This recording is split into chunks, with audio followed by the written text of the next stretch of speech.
요한일서 4장 14절부터 19절까지 함께 읽습니다. 아버지가 아들을 세상에 구주로 보내신 것을 우리가 보았고 또 증거하노니 누구든지 예수님을 하나님의 아들이라 시인하면 하나님이 저 안에 거하시고 저도 하나님 안에 거하느니라. 하나님이 우리를 사랑하시는 사랑을 우리가 알고 믿었노니 하나님은 사랑이시라. 사랑 안에 거하는 자는 하나님 안에 거하고 하나님도 그 안에 거하시느니라. 이로써 사랑이 우리에게 온전히 이룬 것은 우리로 심판날에 담대함을 가지게 하려 함이니 주의 어떠하심과 같이 우리도 세상에서 그러하니라. 사랑 안에 두려움이 없고 온전한 사랑이 두려움을 내어 쫓나니 두려움에는 형벌이 있음이라. 두려워하는 자는 사랑 안에서 온전히 이루지 못하였느니라.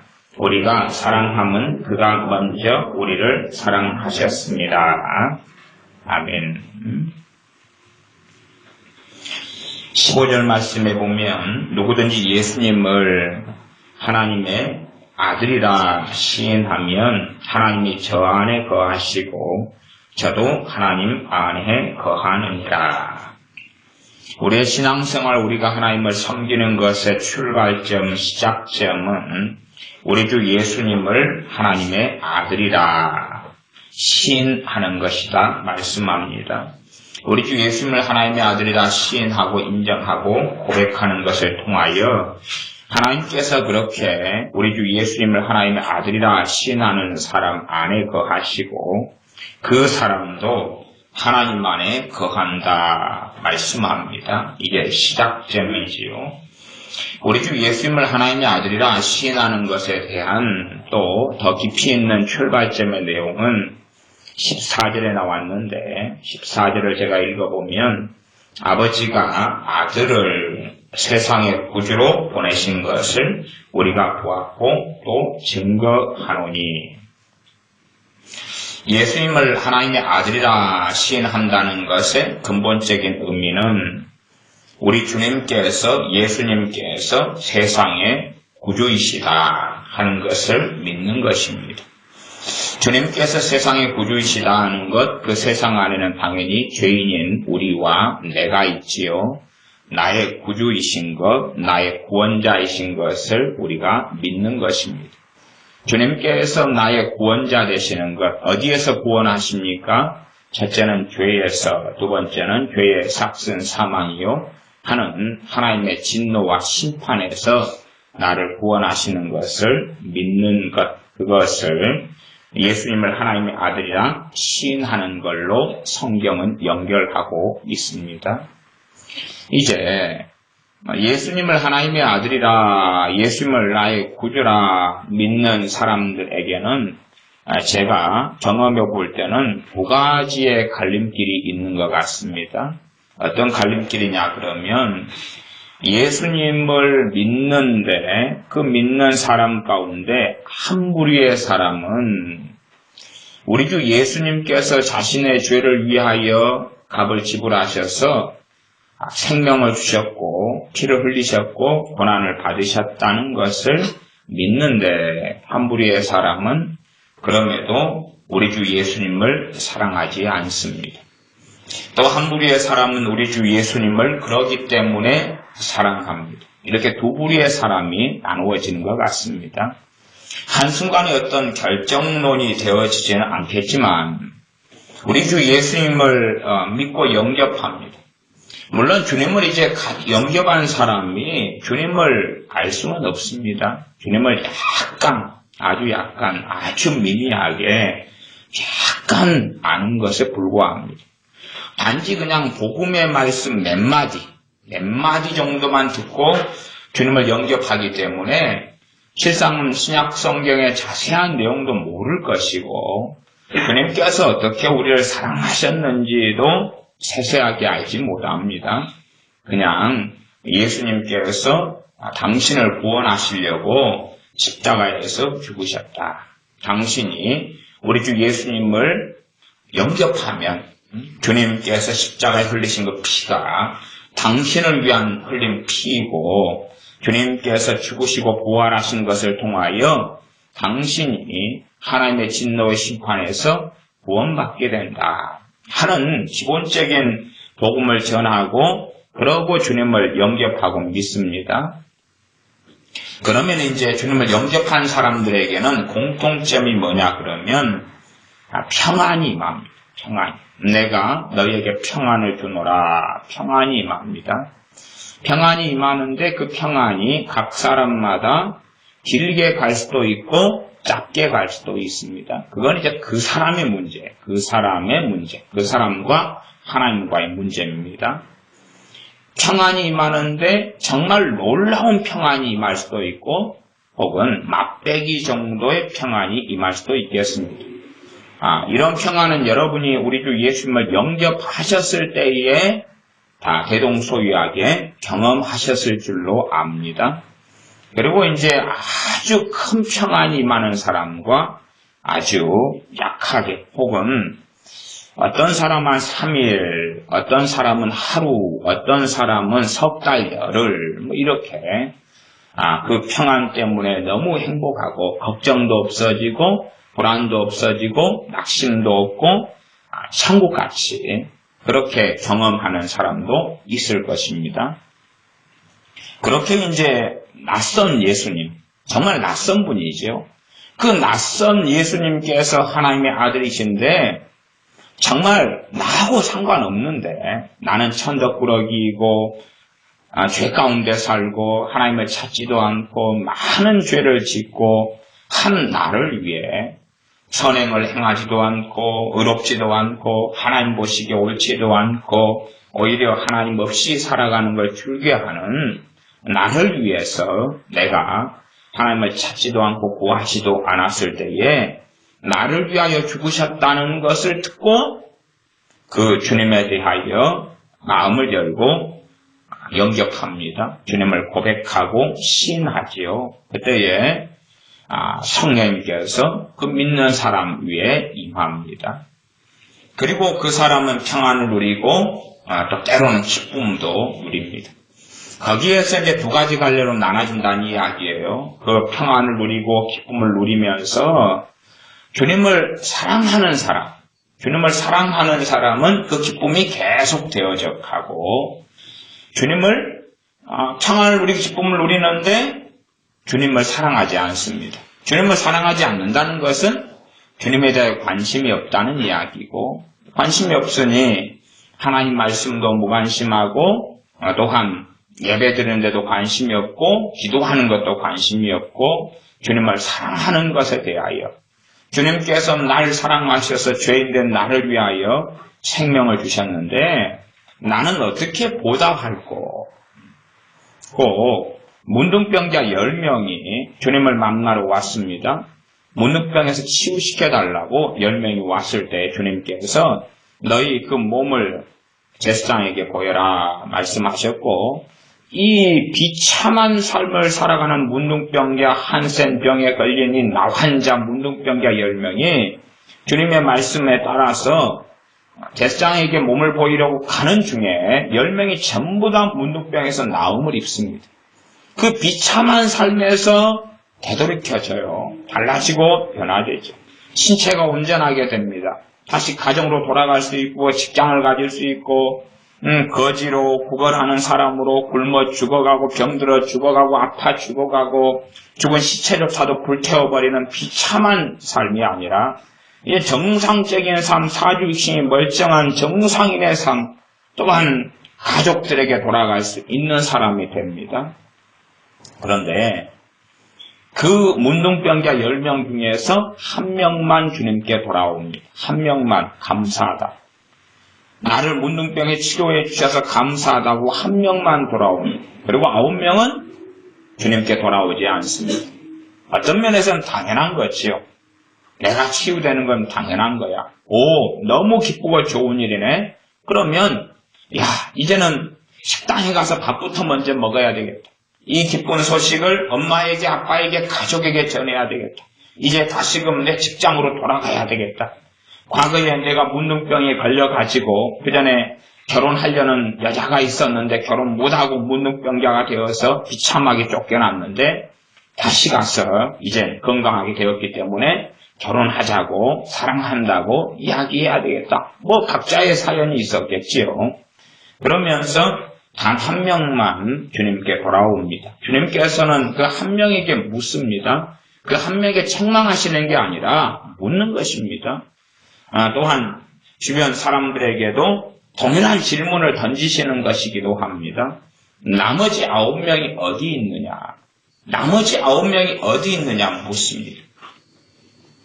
그런 것처럼 실제로 예수를 믿는 사람인 우리는 그 문둥병자가 치료된 것보다 더 큰 가치 있는 주님의 생명을 얻었고 구원을 얻은 자가 되었습니다. 그러니 실제로는 돌아왔던 그 한 명, 문둥병에 치유됐던 그러면서 감사하기 위하여 돌아왔던 한 명처럼 주님께 감사하고 주님을 즐거워하고 주님을 사랑하는 자리에 들어가야 합니다. 그러나 유감스럽게 주님을 믿는 사람들이 믿는 것으로 만족하고 구원받는 것으로 만족하면서 주님을 사랑하는 자리에 들어가지 않습니다. 그리고 시간이 흘러갈 때에 그들에게 임한 주님의 평안은 사라져갑니다. 사라져가죠. 주님을 사랑하지 않기 때문에 주님을 사랑하려면 주님이 어떤 분인가를 주님의 말씀이 아니고는 주님을 알 수가 없습니다. 주님의 말씀을 상고해야 돼요. 다음 세대에는 사실은 별로 소망이 없는 것은 그래도 제 세대 때 중고등부 때는 주님 만나고 은혜 받으면 그래도 10명 가운데 한두 명은 성경을 봤어요. 그러나 이제 지금 세대에는 중고등부 애들이 성경을 보는 사람이 있습니까? 여러분 가운데 학생들은 혹시 학교 가서 점심시간에 성경을 좀 봅니까? 그런 관심 없잖아요. 관심 없잖아요. 그냥 한 사람의 종교인으로서 예배당에 나와 있을 뿐이잖아요.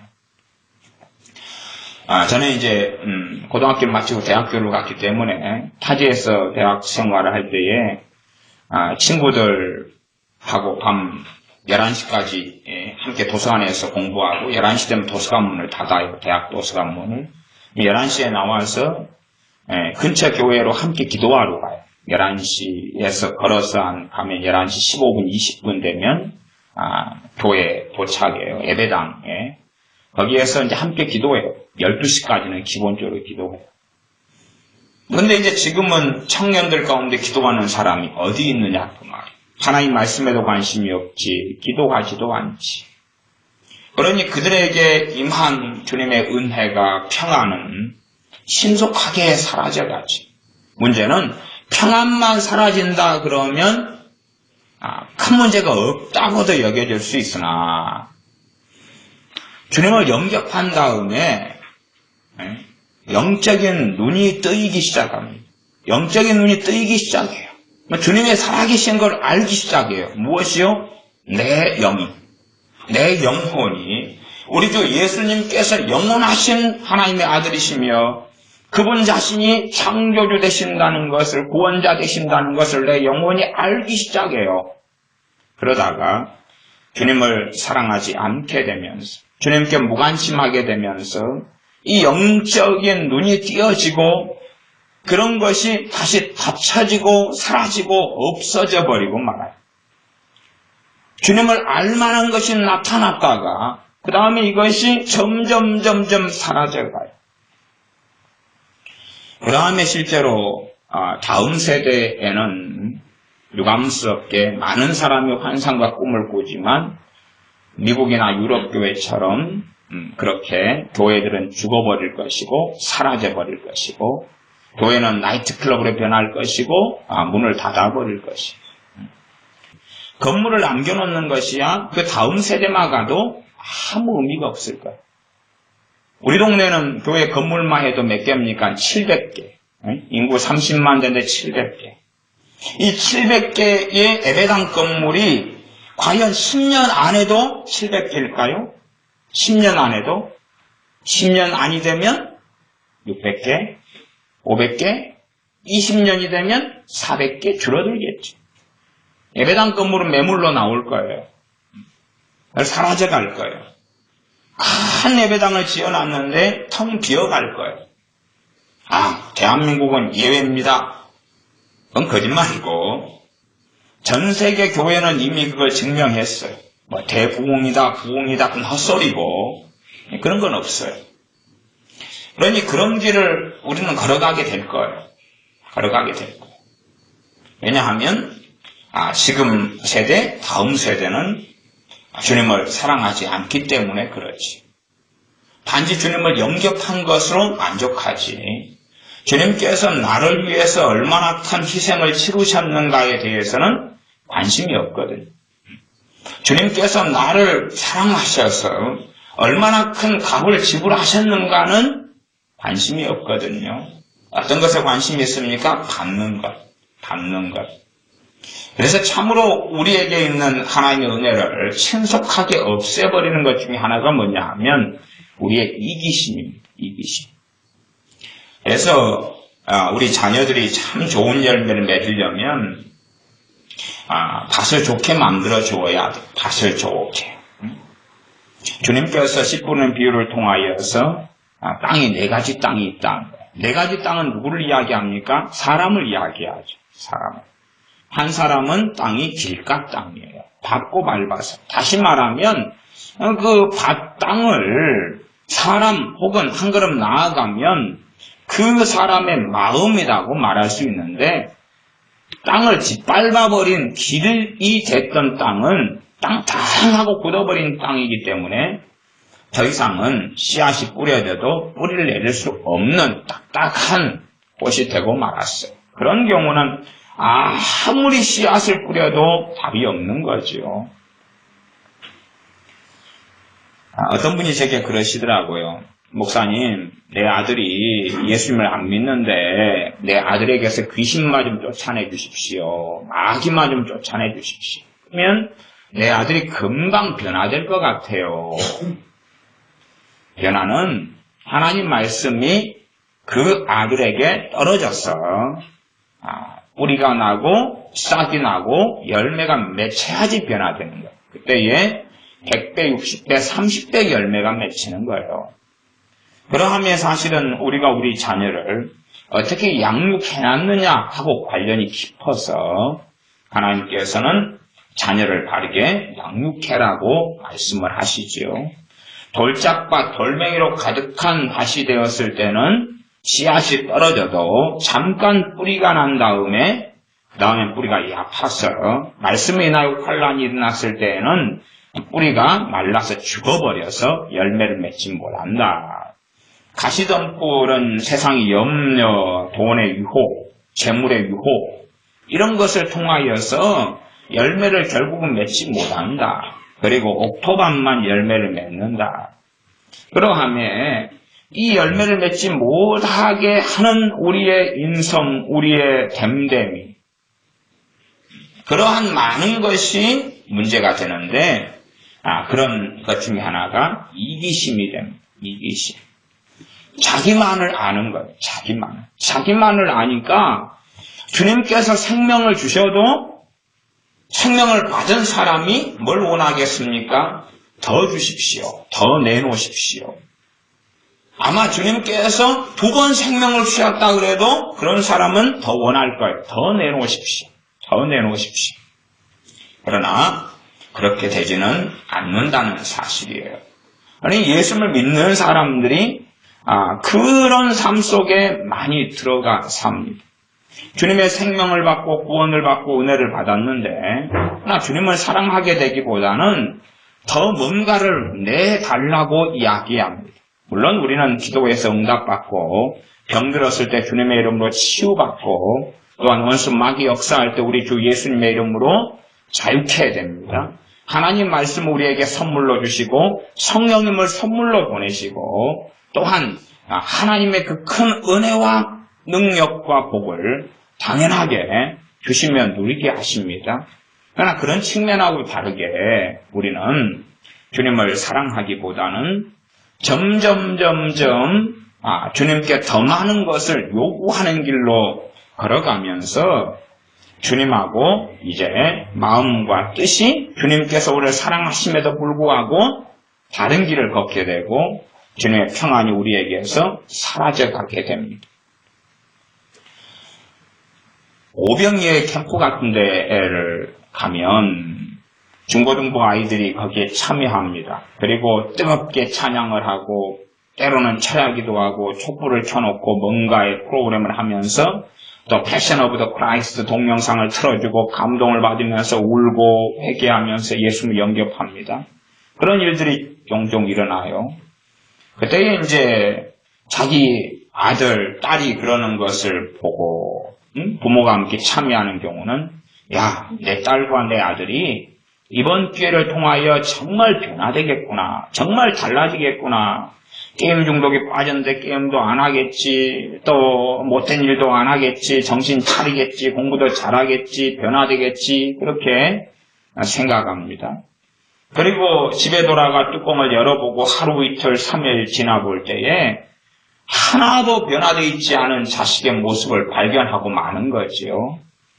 왜냐하면 주님께서 너희를 위하여 죽으셨고 너희를 사랑하셔 하는 것을 즐기고 있는 거예요. 즐기고 있고 주님을 사랑하는 여정과 길을 걷지 않습니다.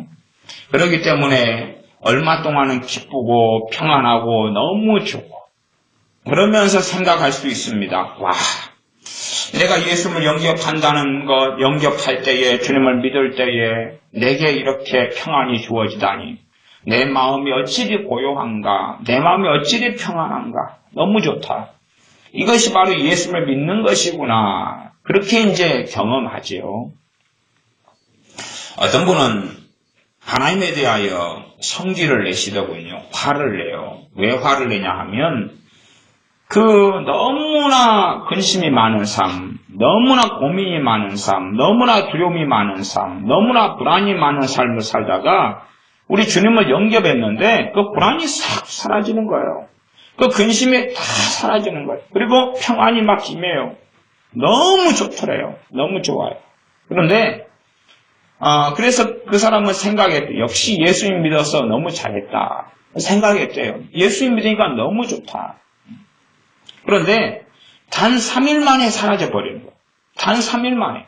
자기는 자기가 예수를 믿었기 때문에 그 평안은 이제 죽을 때까지 자기 거라고 생각했던 거예요. 죽을 때까지.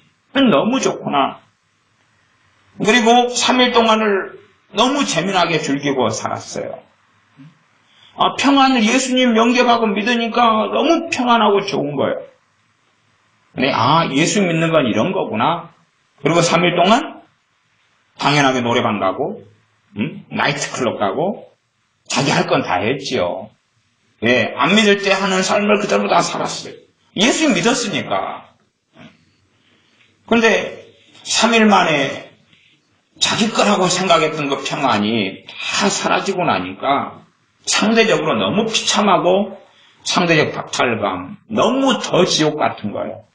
그저는 평안을, 이 잔잔한 고요한 행복감을 맛보지 못했을 때는 그런갑다 하고 겨우겨우 버티고 살았는데 예수님 믿으니까 이 평안이 와서 너무 고요하고 너무 평안하고 잔잔하고 좋더라고 말이죠. 단 3일밖에 안 가더라. 예수님 믿는다면 이 평안이 죽을 때까지 내 거라고 생각했는데 왜 야비하게 하나님이 이것을 빼앗아가셨냐. 이게 종교적 막대기냐. 그러면 성질을 내는 거예요. 제가 아는 무당이 계셨는데 그 무당분은 무당의 귀신 역사가 참 많잖아요. 그러니까 무당을 할 수밖에 없고 점이 나오고 귀신이 계속 괴롭혀요. 그리고 자기 입에서 사람들 만나면 점이 나와요. 점이 나와요. 복채도 안 내놨는데 점이 나와요. 길 가다가.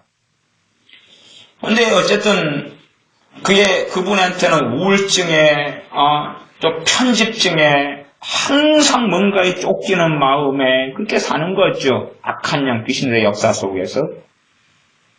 그분이 이제 복음을 전해 듣고 예수님을 영접했어요. 너무 평안하고 좋은 거예요. 너무 평안하고 좋은 거예요. 그리고 그분은 계속 점을 쳤습니다. 이제 복채받고 점을 쳐주죠. 일주일이 안 돼서 그게 다 사라졌어요. 다 사라졌어요. 아니, 예수님 믿었는데, 어디 갔냐, 이게 어디 갔냐. 정말 예수님을 영접하고 믿은 다음에, 하나님께서는 주님을 찾고 구하는 사람들, 영접하고 믿은 사람들에게 성령님을 보내시고, 또한 그 평안과 은혜와 기쁨을 적게 해서 많게든 경험하게 하십니다. 주님을 영접한 사람들은 알 수 있어요. 평안을 누리거든. 얼마 동안이라도. 그래서 내가 예수님을 영접했구나. 나아가 그 평안만이 아니라 영적인 눈을 떠요. 그 전에 하나님이 어디 계시냐 했다가 주님을 영접한 순간에 하나님이 살아계신 것이 믿어져요. 아, 예수님 그분은 4대 성인 중에 한 분 아니었어? 그러다가 예수님을 영접하는 순간에 그분께서 2000년 전에 내가 보지도 않았는데 나를 위해 십자가에 죽으셨다는 것이 믿어지는 거예요. 믿어져. 그리고 영적인 눈을 그것이 바로 뜨는 거다 그 말이에요. 그것이. 보지 못하는 것을 알고 보이지 않는 것을 깨닫게 되는 거예요. 그 사람의 영혼이 그걸 알아요. 누가 가르쳐줘서가 아니라. 그런데 그러면서 주님을 사랑하는 길을 걷는 사람하고 주님을 안 사랑하는 길을 걷는 사람. 이기적인 사람은 안 사랑하는 길을 걸어요. 주 예수님께서 당신께서 나를 사랑하신다니까 더 내놓으시오. 이 평안이 이제 내가 지금부터 내 거니까 내가 죽을 때까지 누릴 거고 여기에 플러스로 더 내놓으시오. 돈 문제 해결해 주시오. 빚 문제 해결해 주시오. 건강 문제 해결해 주시오. 이제 더 많은 것. 물론 참된 하나님의 자녀에게는 하나님께서 그들의 빚 문제도 도와주시고 건강케도 하시고 자유케도 하시고 행복도 주시는 주님이시며 전능하신 아버지 하나님이셔요. 그러나 하나님을 내가 내 노예와 내 종으로 부리려는 사람하고 하나님을 경외하고 섬기는 사람하고는 다른 것입니다.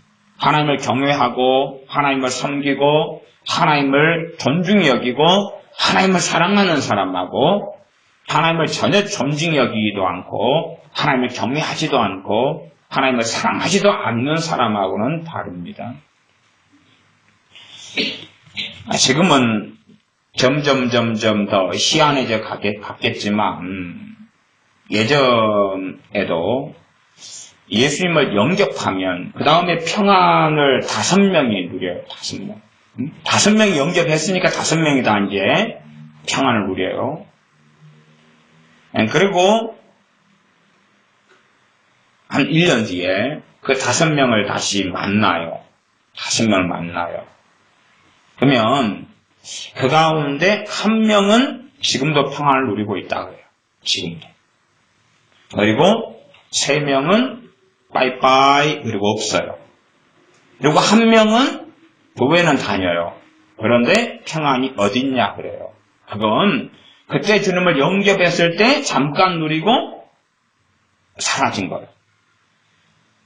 그래서 교회 안에 남아있는 사람도 2부류가 있는 거고 그 가운데 주님을 사랑하는 부류는 그대로 평안을 누리고 있고 그 다음에 종교인이든지 예수를 믿었는데 하여튼 동글납작한 어떤 사람이 남는 거죠.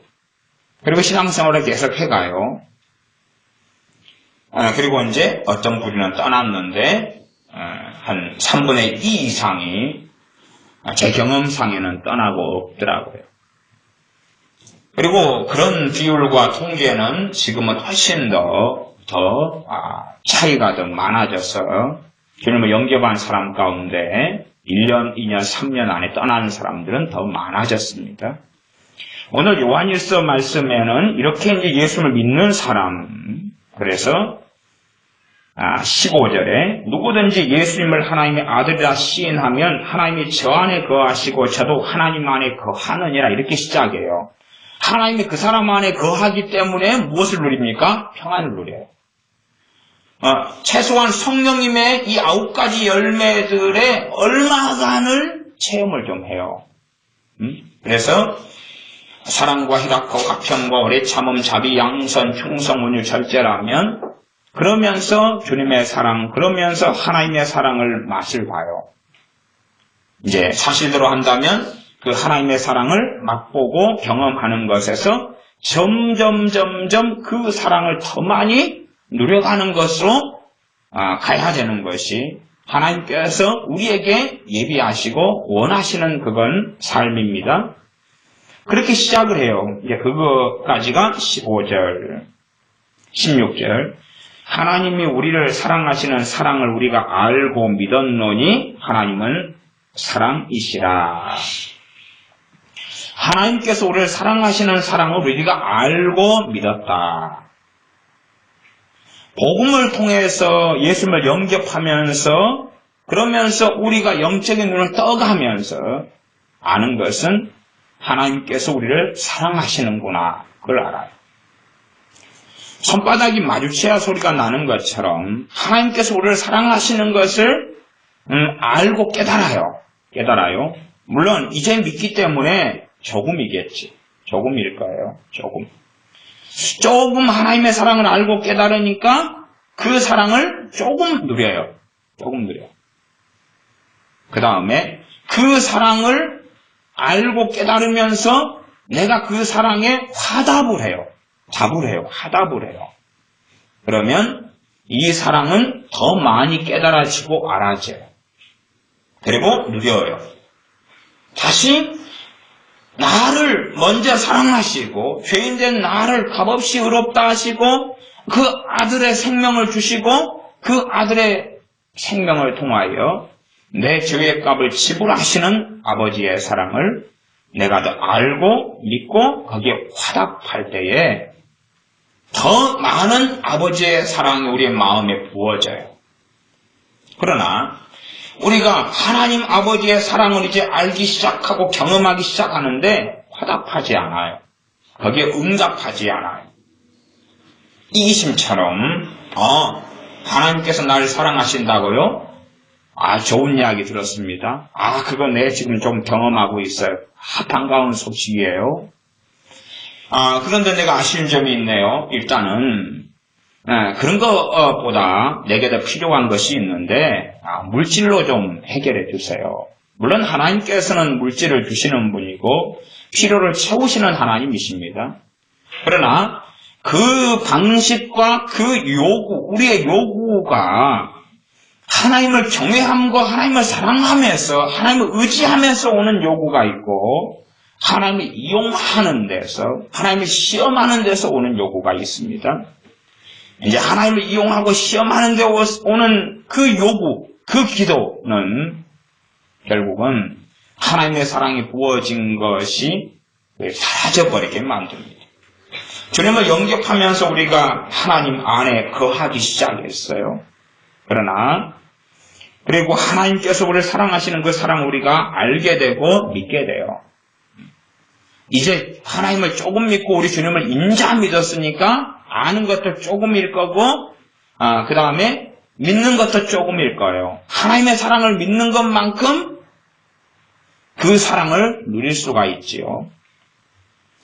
불완전한 비유입니다만은 부모의 사랑을 잘 믿고 아는 아이는 집에서 평안을 누리죠. 아무리 큰 잘못을 했다 할지라도 평안을 누릴 수 있을 거예요. 결과적으로 좀 매를 좀 맞고 욕을 좀 얻어먹고 잘못을 크게 했다면 그러면서도 또 나가 그리고 쫓아내도 그래도 버리는 것이 아니라는 것을 알기 때문에 나가 그런 소리도 책망으로 알지 진짜 나가는 소리가 아닌 줄 알기 때문에.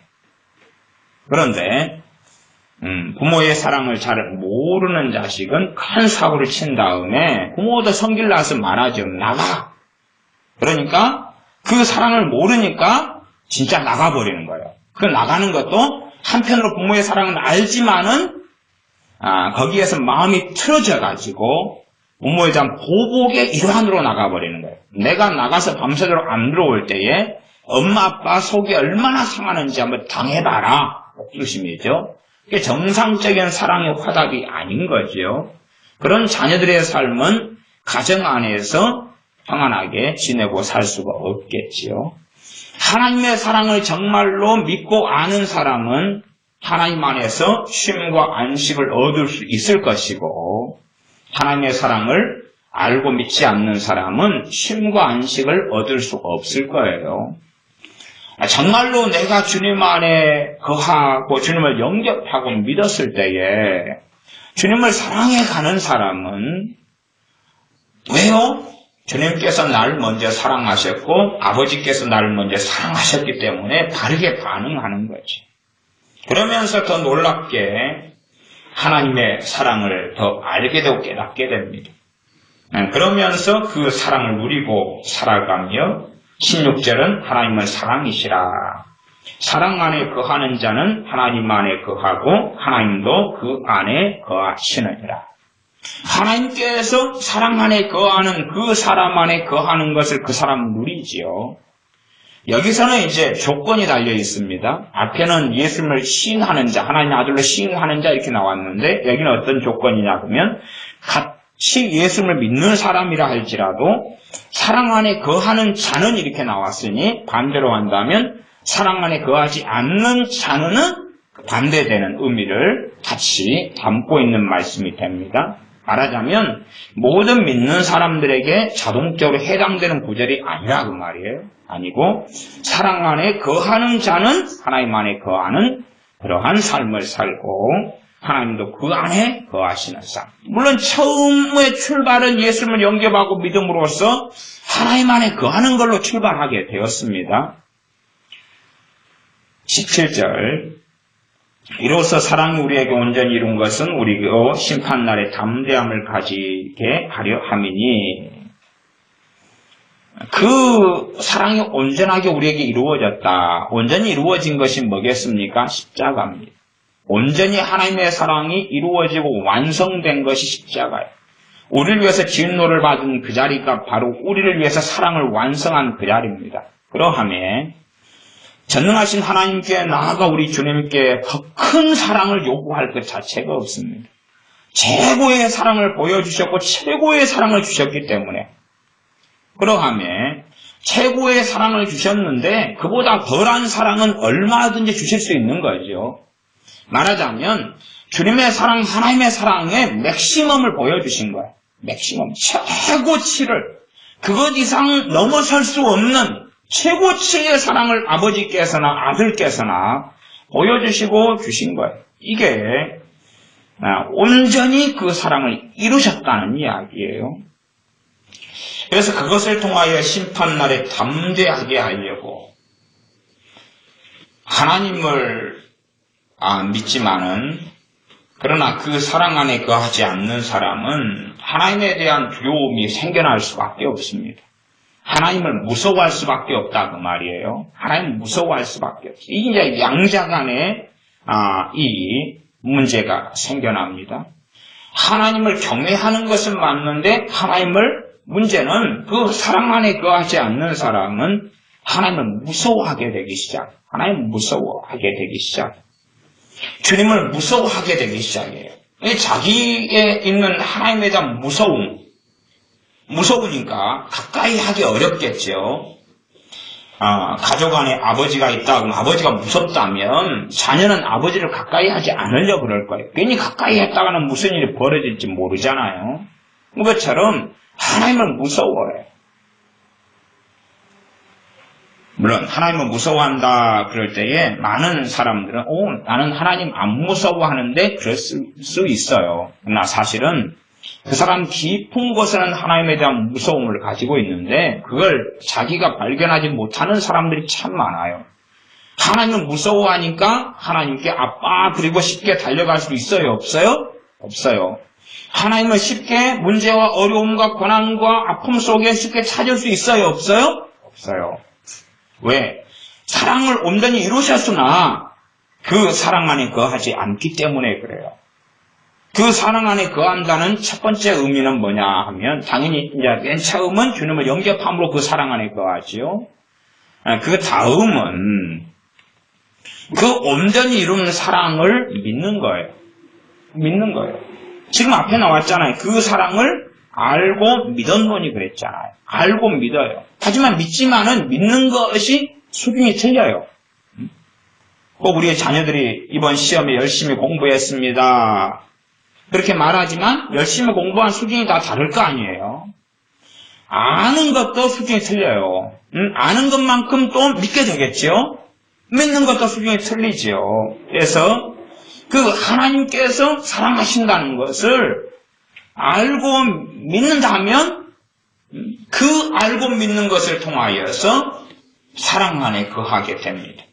그러하면 기도할 때도 담대히 아버지 하나님께 나아갈 수가 있겠지요. 그러나 그렇지 않은 사람은 하나님 아버지를 쉽게 찾지 못할 거예요. 그러하면 일반적으로는 기도가 줄어들어 갈 수밖에 없어요. 또 심지어 심각한 일은 그런 일도 벌어질 수 있겠지요.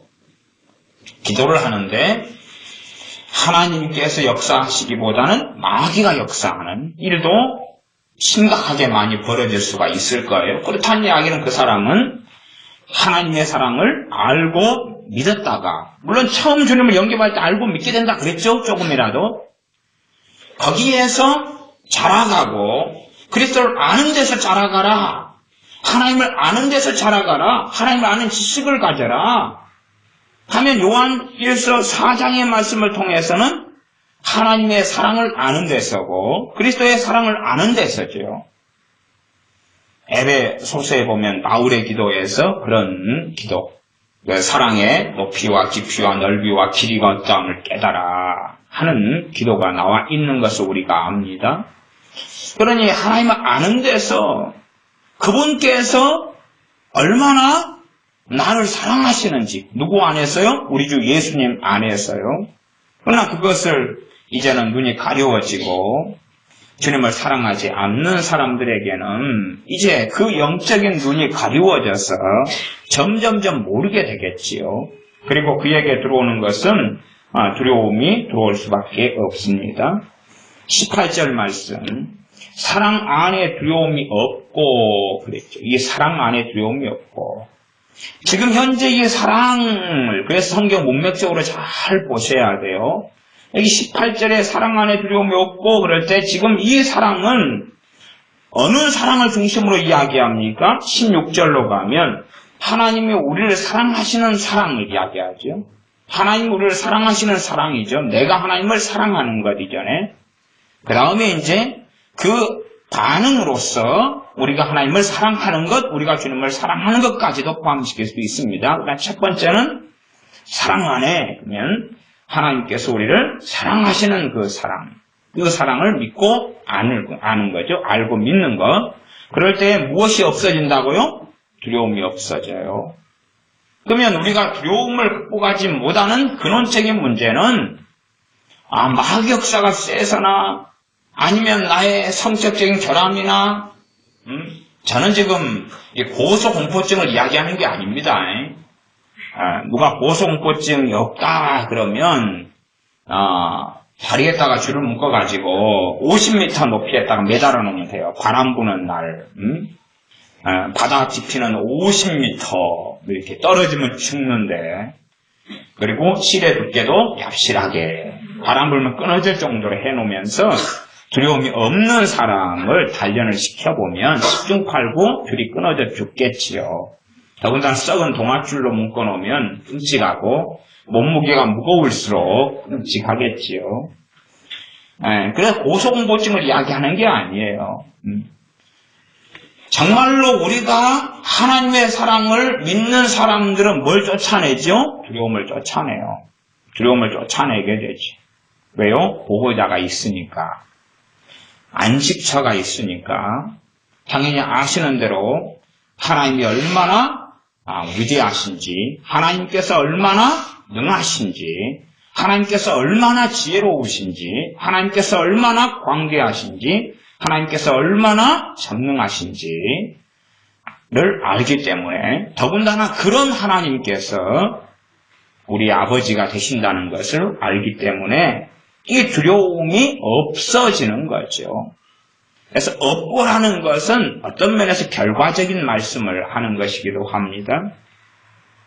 온전한 사랑이 두려움을 내어 쫓나니, 온전한 사랑은 어떤 사랑이냐 그러면 내가 하는 사랑이라기보다도 하나님께서 나를 사랑하시는 그 사랑을 내가 온전히 믿는 걸 이야기해요. 그걸 온전한 사랑. 하나님의 사랑은 온전한 사랑이신데 문제는 내가 그 사랑을 알고 믿을 때 그 온전한 사랑이 내게 이루어진다 그 말이죠.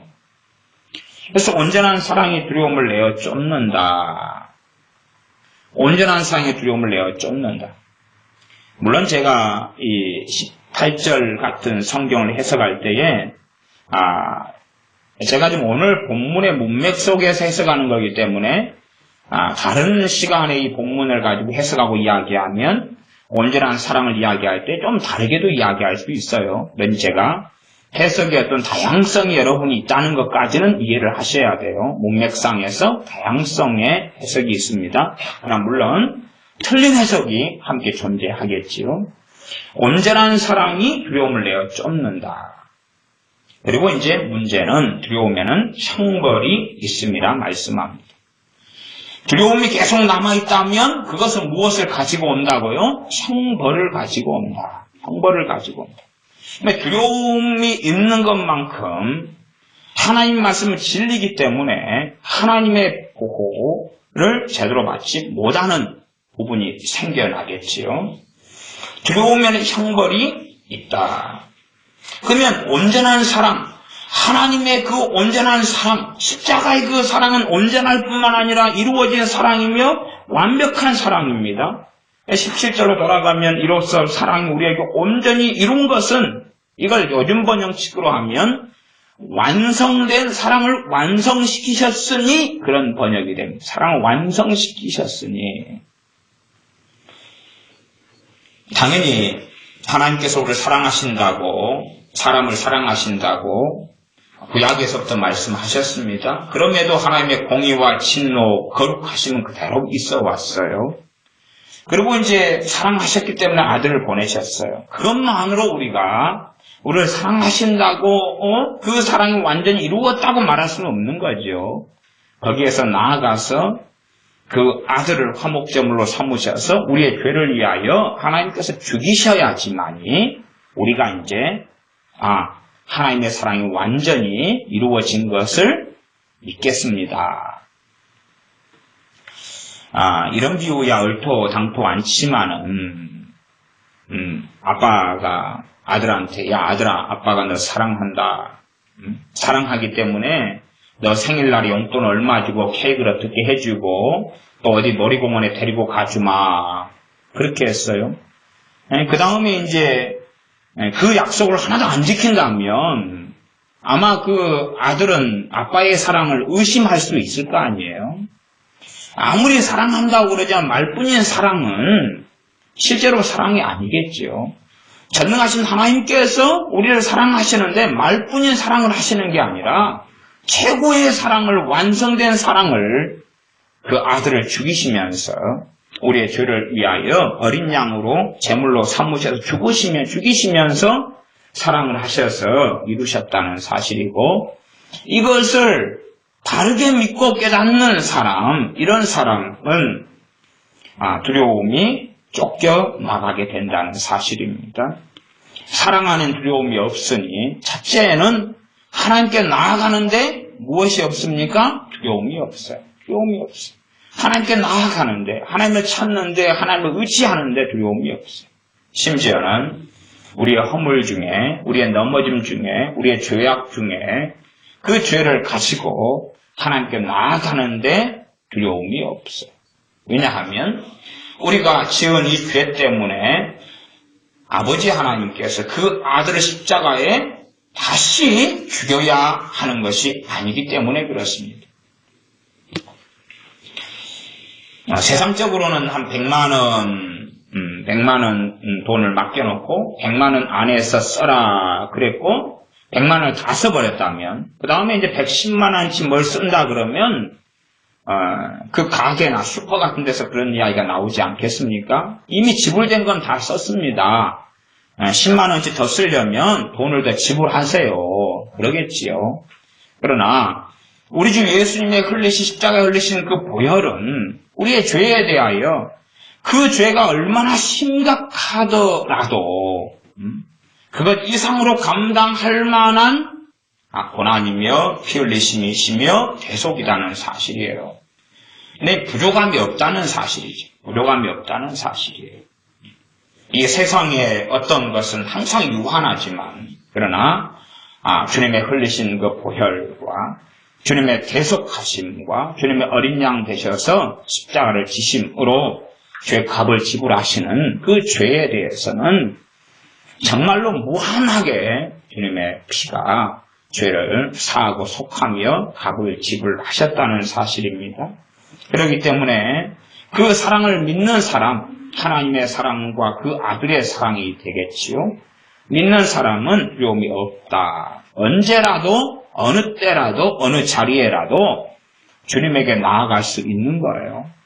아버지 하나님께 나아갈 수 있는 거예요. 그걸 아는 사람은 내가 이런 죄를 지었기 때문에 내가 지옥 가는 거 아닌가, 이런 두려움이 없다는 사실이에요. 그러나 자기 행위로서 하나님을 섬기고 살아가려는 사람은 마땅히 자기 행위는 불완전하고 연약하고 부족하기 때문에 이제는 두려움과 공포를 가져야 돼. 두려움 공포를 가져야 돼.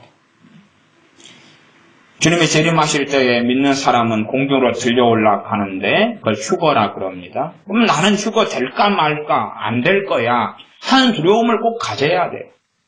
어떤 사람은요, 그 아버지의 사랑, 아들의 사랑을 믿지 않는 사람은, 그걸 제대로 깨닫지 않는 사람은 그런 두려움이 올 수밖에 없어요. 남겨진다는 두려움을 가질 수밖에 없겠지요.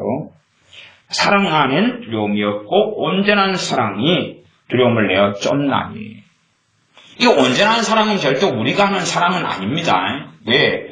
우리가 하는 사랑 가운데 온전한 사랑은 있습니까? 없습니까? 없어요. 없어요. 부부간의 사랑이 온전하다. 아니, 연애하고 불타오를 때는 온전한다고 느낄 수 있어요. 그러나 시간 흘러가고 상처가 있고 다툼이 있고 아픔이 있고 배신이 있고 배반이 있고 무책임이 있고 그런 데서도 그 사랑이 계속하여 불타오를 수는 없는 거예요. 그러면 부모가 자식을 사랑하는 사랑은 온전합니다. 아니요. 하나님께서는 이미 구약성경 등을 통하여 증명하셨어요. 어떤 걸 증명하셨냐 그러면 배고프면 너희가 자식을 삶아 먹을 거다. 그리고 역사는 그걸 증명했어요. 정말로 물에 넣어도 아프지 않을 것 같은 이쁜 딸을 너무나 열흘 동안 배고프니까 솥단지에 넣어서 삶는 거예요. 그리고 딸의 다리를 잡고 고기를 뜯는 거예요. 성경으로 이미 입증했어요. 주님께서도 말씀하셨고 하나님께서도 말씀하셨어요. 사람의 사랑은 온전한 사랑이 없어요. 연인이 아무리 사랑한다, 그건 한때뿐이에요. 한때뿐이에요. 부모가 자식을, 형제가 형제를 너무 사랑한다, 그건 유한한 거고 거기에서 온전한 사랑을 찾으려 해봐야 가치가 없어요. 여기 온전한 사랑은 우리가 하나님을 사랑하는 사랑은 절대 온전할 수가 없어요. 그런 걸 이야기하는 게 아니에요. 이게 성경을 이제 이 요한일서 4장의 본문도 여러분이 혼자서 해석을 해보려고 그러시면 상당히 난해하고 어렵구나, 이걸 아시게 될 거예요. 난해 구절이 참 많아요. 제가 그냥 부드럽게 대강 넘어오고 있지만 혼자서 읽고 해석하려고 그러면 이거 정말 난해해요. 어려워요. 대신에 온전한 사랑을, 그래서 사람이 하나님을 온전하게 사랑하는 거다, 사람이 하나님을, 우리 주님을 온전하게 사랑하는 거다, 이렇게 해석할 수 있다고 말이에요. 사람 편에서 사랑을. 그러나 사람이 하나님을 사랑하는 사랑은 온전은 불가능합니다. 온전은 불가능해요. 온전한 사랑은 하나님만 가지고 계시고 우리 주님만 가지고 계시는 거지, 사람이 온전하게 하나님을 사랑할 수 없어요. 그건 자기 의욕과 자기 행위를 의지하는 건데, 그렇게 성경 해석해버리면 이제 이 성경 전체가 다 틀어져 버리게 되고 말 것입니다. 온전한 사랑이 두려움을 내어 쫓아요. 온전한 사랑은 온전한 사랑을 믿는 것이죠. 아버지 하나님은 온전한 사랑이 자동적으로 두려움을 내어 쫓는 게 아니라 그 온전한 사랑을 내가 믿고 알고 믿어야 되지. 알고 믿어야지 그 온전한 사랑이 두려움을 내어 쫓습니다. 세상은 많은 믿는 사람들이 하나님께서 얼마나 우리를 사랑하시는지를 잘 모릅니다. 잘 몰라요. 단지 그냥 피상적으로 지식적으로 그 아들을 이 땅에 보내셔서 우리의 죄 때문에 죽이셨다, 부활시키셨다 정도. 그러면서 멈추지. 정말 하나님의 그 온전한 사랑을, 완전한 사랑, 완성된 사랑을 잘 이해하지 못합니다. 잘 깨닫지 못합니다. 영적인 눈이 가려져 갈수록 그렇고 우리 주님의 온전한 사랑을 많은 믿는 사람들이 잘 알지 못합니다. 무엇을 살려 그러기 때문에 그런 이유도 있냐 하면 자기 행위로 살려고 하기 때문에 그런 면도 있습니다. 자기 행위, 자기 의, 자기 열심으로 하나님을 섬기려 한다면 결국은 두려움은 그 사람 안에 차지하게 될 것이고 그런 두려움이 있는 가운데서 이제 하나님께 기도해요. 응답이 있겠습니까? 없겠습니까? 없어요. 사람들은 응답이 있다고 생각해요. 일단은 확단적으로 이야기할게요. 응답이 있을 수도 있어요. 있을 수도 있어요. 잘못된 기도에도 응답이 있습니다. 왕을 세워달라 그럴 때 왕을 세우는 것이 하나님을 버리는 것인에도 불구하고 하나님 응답하셨어요. 그러니 기도에 대해서는 굉장한 광범위한 신비적인 영역이 존재해요. 그러나 본질적인 부분에서는 이 두려움에는 형벌이 있다고 했어요. 그러면 형벌을 기도 쪽으로 적용시킨다면 기도를 하지만 응답을 못 받는 게 형벌이지 않겠어요? 하나님의 도우심을 적재적소에 받아야 되는데 받을 수 없는 게 형벌에 속하겠죠. 그런 다양한 형벌의 측면이 있습니다. 일상적인 형벌이다 하면 사단의 공격이, 마귀의 공격이 많아져가는 거예요. 사단의 공격이 점점점 많아져가는 거예요. 점점점 많아져가고 강해져가는 거예요. 두려움만큼 공격당하고 공격당하니 더 두렵고 더 두려우니 더 공격하고 당하니 더 아파서 더 두려워하고 더 공격하고 그러니 어떤 믿는다는 사람 눈에는 마귀밖에 안 보일 수 있어요. 왜? 하나님은 멀리 계시고 법보다 주먹이 가깝다고 마귀는 맨날 붙어가지고 맨날 두드려 패는 거예요. 왜요? 하지만 그 근원적인 이유는 요한일서 4장으로 말씀한다면 그가 가지고 있는 두려움이에요. 무슨 두려움이겠습니까? 하나님에 대한 두려움이지. 하나님에 대한 경외를 이야기하는 게 아니에요. 무서워하는 거예요. 하나님을 아버지로서가 아니라 우리 주 예수님을 나의 중보자, 나의 대제사장, 나의 대속자, 나의 구원주가 아니라 우리 주 예수님을 무서워하는 거예요. 그러니 멀리하죠. 멀리. 어디서부터요? 마음에서부터 멀리. 마음에서 멀리 가까이 하지 않습니다. 두려우면은 그래서 형벌이 따라옵니다. 형벌이 일반적인 건 마귀의 공격, 마귀 역사를 통하여 비참하게 살아가는 것입니다. 형벌은 일반적인 건 당연하게 하나님과 멀어지는 것입니다. 뻔한 이야기 아닙니까? 부모가 자식을 아무리 사랑해도 자식이 부모의 사랑을 믿지 않는다면 부모 자식 간의 관계는 가까울 수 있어요? 없어요? 없겠지요. 왜? 최소한 자녀가 마음을 안 터놓을 것 아닙니까? 떠내기처럼 살다가 때되면 빨리 집에서 나가야지 그럴 것 아닙니까? 그리고 아빠 엄마가 하는 행동을 자식은 오해합니까? 오해하지 않겠습니까? 오해하고 곡해하겠죠. 그러지 않습니까? 아빠 엄마가 아무리 사랑한다 그래도 손뼉이 마주쳐야 소리가 나는 거예요. 근데 자식이 그 사랑을 못 깨닫고 안 받아들이고 안 믿고 있고 불신하고 있다면 모든 게 다 어긋나요. 마찬가지입니다. 하나님께서 우리를 아무리 사랑하시고 사랑을 온전히 이루셨어도 우리가 그걸 깨닫지 못하고 믿지 않는다면 손뼉이 마주치지 않아요. 그리고 우리는 모든 것을 오해하고 곡해할 거예요. 그래서 거꾸로 생각할 수 있을 거예요. 우리가 하나님에 대한 무서움을 가지면서 마귀 공격이 많으니까 무엇 때문에요? 두려움의 형벌이 따르기 때문에. 그런데 봐봐라, 이건 하나님께서 나를 안 사랑하시는 증거 아니냐. 정말 기도의 응답이 필요할 때 하나님께 기도해요. 나는 두려움을 가지고 하나님에 대한 무서움을 가지고 하나님의 마음에서 멀어요. 그런데도 너무 아쉬우니까 하나님 도와달라고 기도해요. 응답이 없어요. 필요할 때 응답이 없어요. 봐봐라, 이것은 하나님 나를 안 사랑하기 때문이 아니냐, 이렇게 역으로 이제 거꾸로 생각한다는 사실이에요. 그러면서 점점점 멀어져 가겠죠. 내가 고통스러울 때, 내가 하나님의 도움이 필요할 때 하나님은 어디 계셨습니까? 그렇게 될 수밖에 없으나, 그러나 성경은 순서가 바뀌었다고 말씀하지요. 너가 두려움을 가지고 있고 그것이 온전한 사랑을 이루지 못했고, 하나님의 사랑은 온전했으나 너가 그것을 받아들이지도 깨닫지도 알지도 못하는 소경이 되어졌고, 그러므로 두려우면은 형벌이 있고, 이 하나님의 온전한 사랑이 두려움을 쫓아낼 수도 없었고, 그래서 18절 하반절은 두려워하는 자는 사랑 안에서 온전히 이루지 못하였느니라. 사랑 안에서 온전히 이루지 못하는 자로서 산다. 19절은 다시 원론으로 돌아가서 말씀합니다. 우리가 사랑함은 그가 먼저 우리를 사랑하셨음이라. 정상적으로 주님을 믿는 사람은 주님의 생명을 받으면서 주님을 불완전하고 자주 넘어지고 자주 죄짓고 자주 쓰러지지만 주님을 사랑하는 여정을 걷습니다. 그렇기 때문에 주님의 평안이 신자에게 있지요. 그리고 때마다 도움을 받을 뿐만 아니라 하나님의 사랑을, 이제 그 놀라운 사랑을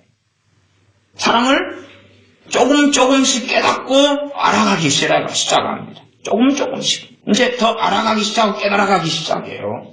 그러면서 하나님께서 먼저 우리를 사랑하셨다는 걸 알고, 그러면서 우리가 그 반응으로 우리가 하나님을 사랑하고 주님을 사랑하게 됩니다.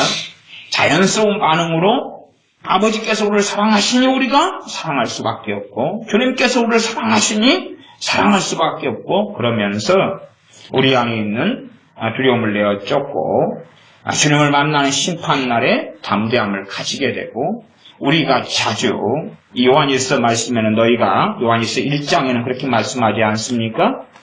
요한일서 1장 말씀에는 1장 8절에 만일 우리가 죄 없다 하면 스스로 속이고 또 진리가 우리 속에 있지 아니할 것이요. 하나님을 믿는, 예수를 믿는 우리가 죄를 짓고 산다, 그 말이에요. 죄를 짓고, 그러니까 죄 없다고 하고 죄 안 짓다고 하면 거짓말장이다, 그렇게 말씀하는 것이니, 죄를 짓고 살고 넘어지고 살 때에, 그럴 때에 사랑을 믿기 때문에, 온전한 사랑, 이루어진 사랑을 믿기 때문에 두려움이 아니라 하나님을 사랑함으로 하나님의 보좌 앞에 주님 의지하여, 그 사랑 의지하여, 십자가는 우리에게 사랑, 하나님 편에서는 하나님의 진노가 이루어진 자리지만 우리 편에서는 그 사랑을 완성시킨 자리여서 십자가 때문에 아버지께 나아갈 때에 담대함으로 나아가며 죄를 들고 나아가며 또한 사랑함으로 반응하고 나아갈 수밖에 없고, 그런 사람들이 바르게 눈을 떠가고 바르게 더 하나님의 사랑을 삶 속에서 누려가게 됩니다. 기도하겠습니다. 아버지 하나님, 두려우면 형벌이 따릅니다. 두려워하는 자는 사랑 안에서 온전히 이루지 못하였다 말씀하신 대로 우리가 전능하신 아버지 하나님의 사랑을 제대로 믿지 않고 제대로 알지 않고 깨닫지 않고 살아왔습니다. 우리의 편에서 우리의 사랑만 주장하고 내가 얼마나 하나님을 사랑했는데 하는 어리석은 자리에 있습니다. 그러나 우리가 참으로 전능하신 하나님 아버지의 크신 사랑하심과 우리 주님의 먼저 우리의 의로움과 우리의 행위하고 아무 상관없이 우리를 먼저 사랑하신 그 사랑을 알고 믿고 그 사랑에 화답하는 우리가 되어져서 담대히 전능하신 하나님께 나아가 때를 따라 돕는 은혜를 받을 뿐만 아니라 날마다 우리를 새롭게 하시며 우리의 짐을 짊어지시는 주님과 함께 살게 하여 주시옵소서. 우리 주 예수님의 이름으로 기도하옵나이다. 아멘. 함께 기도하겠습니다.